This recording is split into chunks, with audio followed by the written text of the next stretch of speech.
Hey everyone, today in this video, I'm going to show you how to factory reset your ECOVACS DEEBOT T80 OMNI. If you're interested in the T80 or you want to find out more about it, the link to it will be in the video description. So from within the ECOVACS home app, we need to enter into our vacuum right here by selecting the enter button.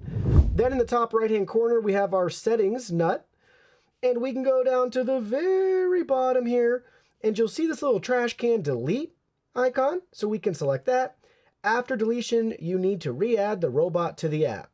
So we can select delete, and there we go. Simple and straightforward. It has now been removed from our account, and we can go ahead and re-add it again as we see fit. So that's all you have to do. Simple, straightforward to reset your ECOVACS DEEBOT T80 OMNI.